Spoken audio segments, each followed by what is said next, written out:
স্রষ্টার কৃতজ্ঞতা জ্ঞাপন করি, যিনি আমাকে আপনাকে তিনাকে ওনাকে একটি ইসলামী সভা একত্রিত হওয়ার তৌফিক দিয়েছেন। তাই আমরা একটি মাত্র বাক্যের দ্বারা দিয়ে অভিনন্দন জানাই, তা মুহাব্বতের সাথে আওয়াজ দিয়ে বলে ওঠেন আলহামদুলিল্লাহ। তারপরে পরে যিনি ইসলামের পথ প্রদর্শক, ইসলাম হিতাকাঙ্ক্ষী, আকাঙ্ক্ষিত দিনের ভিখারি, লাস্ট প্রফেট নবী মুহাম্মদুর রাসূলুল্লাহ, শত কোটি দরুদ ও সালাম বর্ষিত হোক। আল্লাহুম্মা সাল্লি আলাইহি আল্লাহুম্মা বারিক আলাইহি। সুপ্রিয় শিক্ষিত সুধী মণ্ডলী, আমি আপনাদের সম্মুখে দুই জায়গা থেকে দুটি আয়াত এইমাত্রই পরিবেশন করলাম। যিনারা অ্যারাবিকের সঙ্গে যুক্ত আছেন আশা করি অবগত বা বুঝতে পেরেছেন যে বিষয়টা কি হবে। আমি সব জায়গায় দেখি যে পুরুষ চাইতে নারীদের সংখ্যা বেশি থাকে, শুধু কালিয়াচক বলে নয়, সব জায়গায় আলহামদুলিল্লাহ। এখানেও পুরুষ চাইতে দ্বিগুণ মহিলাদের সমাগম। তাতে স্টেজে ওঠা মাত্রই মগজটাকে ঘুরালাম যে এখন কি বলি, নিয়ত তো করে এসেছি একটা, তো ঘুরিয়ে নিলাম। ঘুরিয়ে নেওয়ার পর বিষয়টা রাখতে যাচ্ছি নারী বনাম পুরুষ। কি বললাম? নারী বনাম পুরুষ। তো একটু আমার দিকে অ্যাটেনশন হতে হবে যে আমি কি বলতে যাচ্ছি। কথাগুলি বুঝার চেষ্টা করতে হবে। আমি কি বলতে যাচ্ছি অন্তরে গেঁথে নিতে হবে। শোনার পর আমল করবেন না, বক্তা বলবে, বক্তা বক্তৃতার পর আমল করবে না, শ্রোতা শোনার পর আমল করবে না, দুজনকে লাল ঘরে যেতে হবে। জি, যেমন একটা ছোট্ট করে কথা বুঝাই তাহলে বুঝতে পারবেন। একটা লোক ৮০,০০০ টাকা স্টেজে নগদ দান নিয়ে এসেছে। কত বললাম? দর্শক আমাকে সবাই মানে একটু ইশারা দিচ্ছে যে মাওলানা, ইনাকে আল্লাহ এত ধন সম্পদ দিয়েছে যে যদি আপনি আর কিছু বলেন তো দিতে পারবে। তখন আমি বললাম যে ভাই, আপনি ৮০,০০০ টাকা ইচ্ছাকৃত দিলেন, তো আর ২০,০০০ দিয়ে আপনি ১,০০,০০০ করে দেন না? কইছে জান দিয়ে দিলাম। কি বললেন? জান দিয়ে। আমি এত আপনার দিলটা নরম যে ভাই, যে বলা মাত্রই টাকাটা আপনি হাজির করে দিলেন। তো এটা ভাবতে পারিনি যে আপনি আমার মুখ দিয়ে যতটা দেরি হয়েছে বলতে, আপনার দিতে দেরি হয়নি। তো ১,০০,০০০ হয়ে গেল, ঘুরে চলে গেল। যাওয়ার পর ওকে বললাম শুনেন শুনেন, একটা কথা মনে আসলো। আমি বলছি আর দান নেব না, একটা কথা বলবো। মুসাফা করেন। মুসাফা করার পরে বলছি যে আপনি নামাজ রোজা করেন তো? তখন বলছে আরো ২০,০০০ টাকা নিলেন, কিন্তু ওইদিকে চাপ দিয়েন না।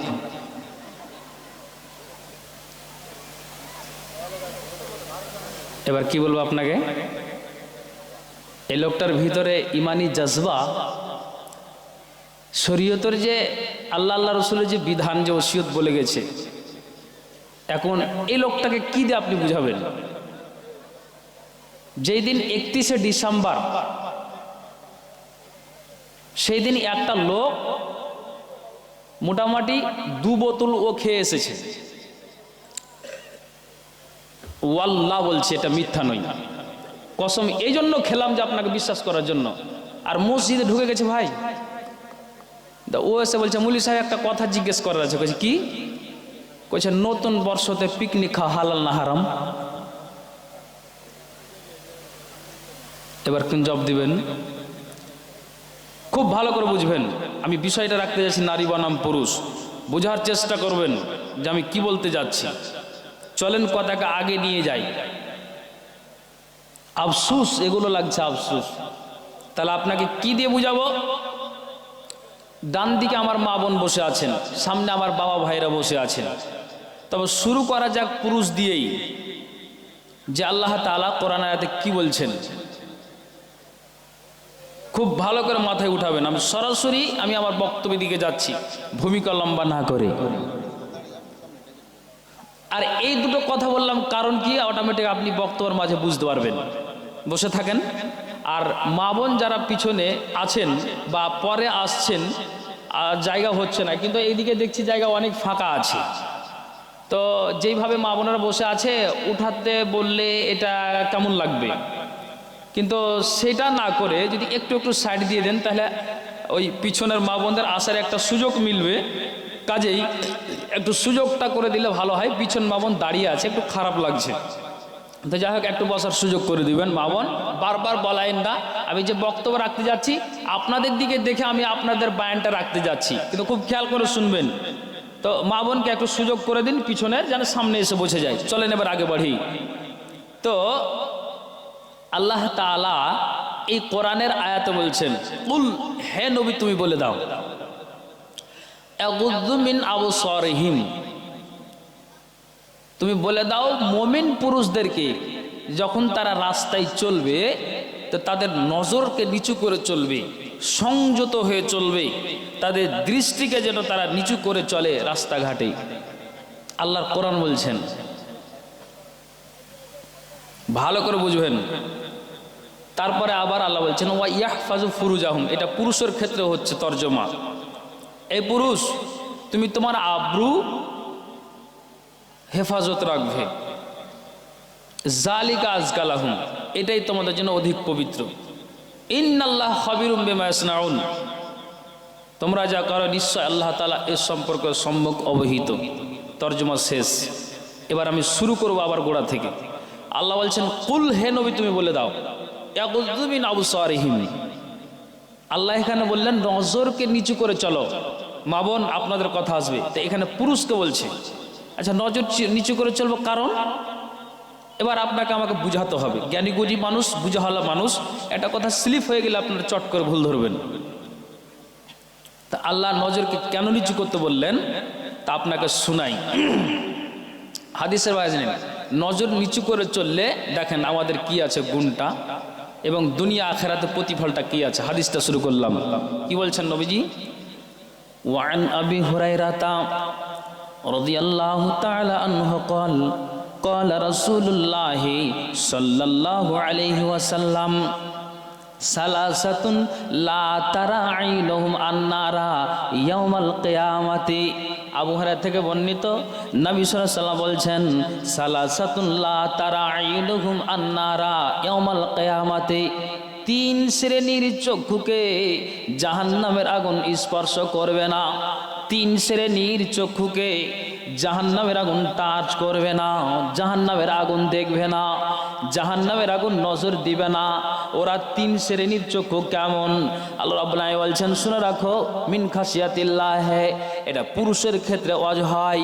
যদি একটা মানুষ আপনার ঠিক রাতটাকে তিন ভাগ করে দুই ভাগটাকে সরিয়ে দিয়ে যদি শেষ অংশের রাতটাতে একটা মানুষ যদি কবরকে বলে স্মরণ করে, একটা মানুষ যদি জাহান্নামকে বলে স্মরণ করে, একটা মানুষ যদি আপনার গভীর নিশীতে আপনি তিন ভাগ করে শেষ অংশের রাতটাকে আপনি নিয়ে নেন, ওই রাতটাতে যদি একটা মানুষ আল্লাহকে, আল্লাহর ভয়ে, জাহান্নামের ভয়ে, কবরের ভয়ে, আল্লাহ যদি সঠিক আমলটা আমার দ্বারা দিয়ে না হয়, আমার সঠিক আমলটা যদি আমার দ্বারাই না হয়, আর আমি বেঠিক আমল নিয়ে যদি কবরে যাই, তাহলে আল্লাহ আমার কবরে যতদিন পর্যন্ত কিয়ামত সংঘটিত না হবে ততদিন পর্যন্ত আমার কবরে আযাব চলতেই থাকবে মাবুদ আমার। তাহলে এই লোকটা বলছে কখন? আপনার গভীর নিশীতে আল্লাহকে ডাকে, আর ডাকতে ডাকতে ডাকতে ডাকতেই কবরকে ভয় বলে, জাহান্নামকে ভয় বলে। নবীজি বলছেন, চোখের কোনা দিয়ে যদি একটা ফোঁটা আল্লাহর ভয়ে পানি পড়ে যায়, তাহলে ওই চোখের কোনা দিয়ে পানি পড়ে যাওয়াটা কিয়ামতের দিন এ চক্ষুকে জাহান্নাম দেখবে না। একবার জোরে বলুন সুবহানাল্লাহ। এটা পুরুষের ক্ষেত্রে হচ্ছে, ভালো করে বুঝবেন। এই যে আল্লাহ নজরকে নিচু করতে বললেন, তার জন্য আমি বলছি। আচ্ছা, দুই নাম্বার চলেন আপনাকে বুঝাই। নবীজি বলছেন, এখন মনে করো ওয়া আইনুন হারাসাত ফি সাবিলিল্লাহ, সারা বিশ্বের মানুষ জানে ইসরায়েল এবং আপনার যেন ফিলিস্তিনের মাটিতে প্রথম মুসলমানের বাইতুল্লাহ ছিল আপনার মসজিদ আকসার দিকে। নবীজি 16 এবং 17 মাস আল্লাহ পাকের রাসূল যেন সেই দিকে বাইতুল মাকদাসের দিকে মুখ করে তিনি নামাজ আদায় করেছেন, এটা স্পষ্ট হাদিস। তাহলে ওই মসজিদে আকসাকে নিয়ে যে লড়ালড়ি হয়, মসজিদে আকসাকে নিয়ে যে বাড়াবাড়ি হয়, তো নবী বলছেন শুনে রাখো, আপনার কালিয়াচক তফি গ্রামের কোনো একটা মানুষ কি করে, মসজিদকে আপনার আইডিয়াল মাদ্রাসাকে আক্রমণ করেছে। কারা? না তো এরা হলো অমুসলিম সম্প্রদায়ের লোকেরা। এরা কারা? না তো ইহুদির লোকেরা। এরা কারা? না তো খ্রিস্টানের মানুষেরা, নাসারা, ইহুদিরা। এরা মাদ্রাসাকে আক্রমণ করে, মসজিদকে ভেঙে চুরমার করবে। কিন্তু এই তফি গ্রামের মানুষের ইমানি জজবা কতটুকু যে আপনার কি করলো, যে সিকিউরিটি গার্ড হয়ে যেমন আপনার নাইট ডিউটি করে, ডে ডিউটি করে, আপনার ট্রাফিক পুলিশেরা সারা রাত জাগরণ হয়ে থাকে, মানুষের আপদ বিপদের জন্য দাঁড়িয়ে থাকে, তেমনি এই লোকটা সারা রাত দাঁড়িয়ে আছে আইডিয়াল মাদ্রাসার গেটে। তার মূল কারণ হলো যাতে করে অমুসলিম ভাইয়েরা এই মাদ্রাসার প্রতি আক্রমণ না করে দেয়। তার জন্য কি করে, সারা রাত নাইট ডিউটি হয়ে সিকিউরিটি গার্ড হয়ে দাঁড়িয়ে থাকে। আল্লাহ রাসূল সাল্লাল্লাহু আলাইহি ওয়াসাল্লাম বলছেন যে ব্যক্তিটা ঈশা নামাজ পড়ে নেওয়ার পর কোরআনকে বাঁচাবার জন্য, দ্বীনকে বাঁচাবার জন্য, ইসলামকে বাঁচাবার জন্য মাদ্রাসা মসজিদকে ভাঙতে দেবে না, তার জন্য সারা রাত জাগরণ হয়ে থাকে। আর আপনার ফজরের আজান হলো, আপনার জাগরণেই আপনার রাতটা অতিবাহিত করলো। নবীজি বলছেন লিল্লাহিয়াতের সহিত যদি তার রাত জাগরণটা হয়, তাহলে এই চক্ষুকে কিয়ামতের দিন জাহান্নাম দেখবে না। কটা হলো? হ্যাঁ না বলুন, বুঝাতে পারি না নাকি? কটা হলো বলুন? দুটা হলো। একটু আওয়াজ দেবেন, আপনার নেকি আছে। যতবার কথা বলবেন আপনার ইনশাআল্লাহ আপনার নেকি আছে। এই যে আবার আপনাকে বলছি ইয়াকুজ্জুমিন আবসারিহিম, পুরুষ তুমি নজরকে নিচু করে চলো। তাহলে তিন শ্রেণীর চক্ষুর ভিতরে দুটো হলো। এবার এই বিষয়ে চলে আসুন।